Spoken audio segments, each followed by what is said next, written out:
necesita también la colaboración de los municipios. Ahora el asambleísta por Cañar, Juan Cárdenas, en la intervención en este debate. Había solicitado la palabra. Lamentablemente no pude acceder a ello. Sin embargo, solo quisiera decir de pasada con su venia, señor presidente, que estos entendimientos que tienen una esencia de carácter económica en intercambio entre iguales, le hace bien al país. Mejor cuando miramos el mundo en su extensidad hacia el Asia Menor, los países de la órbita árabe, como Qatar, un país que fundamenta su riqueza en la explotación petrolera. Solo que hay que tomar en cuenta un hecho que es preocupante y nos debe mantener alertas en esta clase de intercambios comerciales, de estos protocolos que llevan adelante la posibilidad de entablar relaciones con la mayor cantidad de países en el mundo. Qatar sale por el mundo y adquiere terrenos que luego intenta convertirlos en sus territorios. En eso hay que tener mucho cuidado. Que es bueno tener ese tipo de relaciones con un país que inclusive está designado para organizar el Campeonato Mundial de Fútbol del 2022. Así que le vamos a ver en la retina del mundo por algún tiempo a Qatar, este país de formación árabe y al mismo tiempo petrolero por excelencia. Y el 70% de su economía se basa precisamente en su actividad petrolera. Cuando tratamos estos temas relativos a la actividad que debemos estimular en los jóvenes, realmente crea expectativas y promueve la atención de la opinión pública. Solo que el nombre del proyecto de ley es largo y un tanto confuso. Ley orgánica reformatoria a la Ley Orgánica de Emprendimientos e Innovación para la implementación efectiva del emprendimiento juvenil. Ojalá el área de administración de la gestión jurídica de la Asamblea pueda resumir con mayor propiedad esta denominación para que consten los elementos indispensables que identifican a la ley. Habíamos debatido con profundidad la importancia del emprendimiento, distinguiéndola de aquella ligereza de creer que toda explotación, que toda marginalidad, que toda exclusión se ha de asimilar como un emprendimiento, como el monito emprendedor a quien se le negó el derecho de ir a la escuela, de jugar, de ser feliz, y prácticamente se acepta el cometimiento de un atentado en contra de los niños.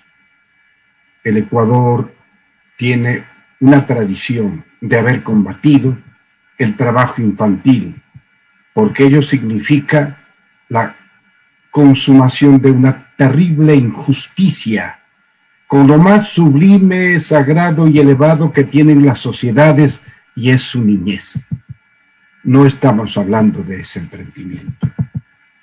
Hablamos en términos modernos de emprender como una acción que necesita en los jóvenes el estímulo directo de un Estado. Aquí entonces el achicamiento del tamaño del Estado, la mínima intervención del Estado para que jueguen su rol las fuerzas productivas del sector privado, no encajan en el concepto primigenio del emprendimiento, que requiere, repito, apoyo, estímulo de parte del Estado como entidad. El emprendimiento es creación, es innovación, es fortaleza, es constante.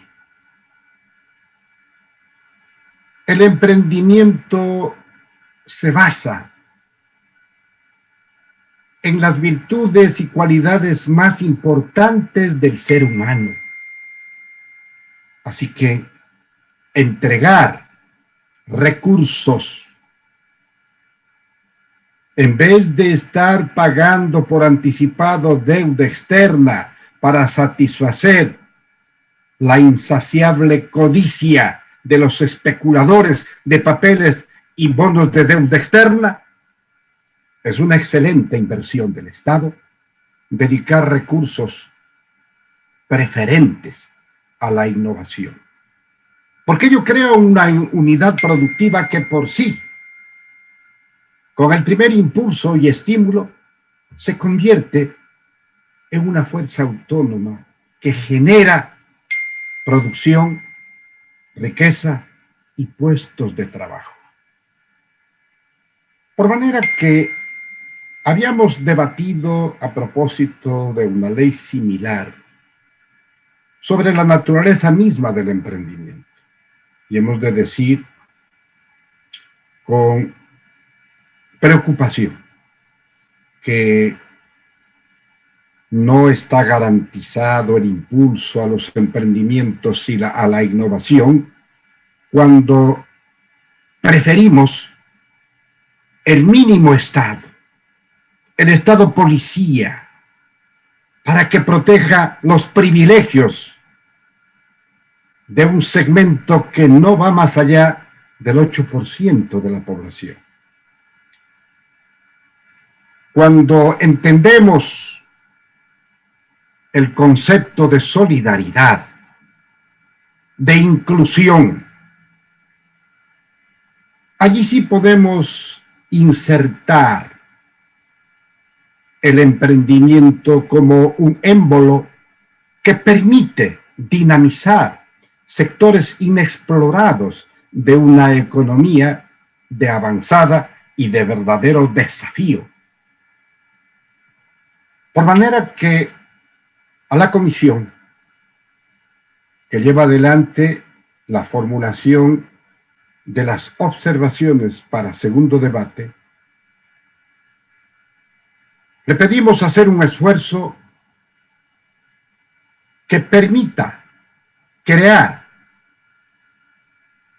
disposiciones terminantes, claras y directas que protejan este derecho y que creen la obligación del Estado de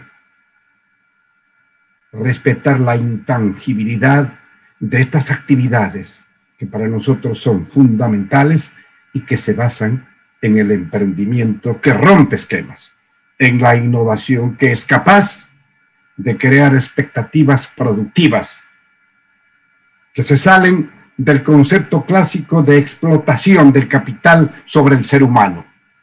Acá el emprendedor es la figura central del proceso y no permitirá que sea el capital que subyugue su actividad en franco deterioro de ese equilibrio que debe existir y el sometimiento del capital hacia el ser humano. Y ese es un concepto saturado de humanismo, de solidaridad. Hoy que estamos ya para arrancar la campaña de la segunda vuelta, en primer lugar hacemos votos porque no haya ningún tipo de actitudes comedidas, entre comillas, que pretendan dar al traste con un derecho constitucional que es el derecho de elegir y ser elegidos, que tenemos los ecuatorianos. Que las fuerzas políticas cumplan libremente con su derecho. Que la función electoral haga prevalecer la ley y el imperio del periodo que estamos sometidos a las leyes fundamentales que informan la función electoral. Los sobresaltos, las amenazas, solo traen consigo incertidumbre que pone en riesgo el ejercicio de un derecho. El mundo nos mira con expectativa. Y en cuanto a la actitud del CAL, es bueno, al hablar de la economía global, para financiar inclusive los emprendimientos, es bueno saber que devolvieron ese proyecto de ley urgente que tiene una envoltura envenenada, que dice por fuera, para proteger la dolarización, y por dentro dice, para privatizar la reserva monetaria del Banco Central en beneficio de pequeños grupos de banqueros. Esto hay que tener muy en cuenta. Y la ciudadanía ha mirado con expectativa la resolución del Consejo de Administración de la Legislatura del CAL al devolver por segunda ocasión este proyecto de ley declarado con el carácter de urgente. Esto de alguna manera restituye en algo la institucionalidad de la función legislativa. Pero claro, ya vino la amenaza del todopoderoso ministro de Economía y Finanzas, que volverá a mandar, cuidado, señor presidente y asambleístas integrantes del CAL, no vaya a ser que estamos cayendo en el jueguito de que esta ley que beneficia a los banqueros, y esta sí, un atentado directo en contra de la dolarización, no vaya a ser que intenten que entre en vigencia por el Ministerio de la Ley. No nos olvidemos que hay noticias de que la misma fue elaborada en los Estados Unidos de Norteamérica para imponernos como una parte del compromiso sumiso que adquirimos con el Fondo Monetario Internacional. Muchas gracias. Concluyó su tiempo. Esta clase de manoseos y peor aún maniobras y tinterilladas.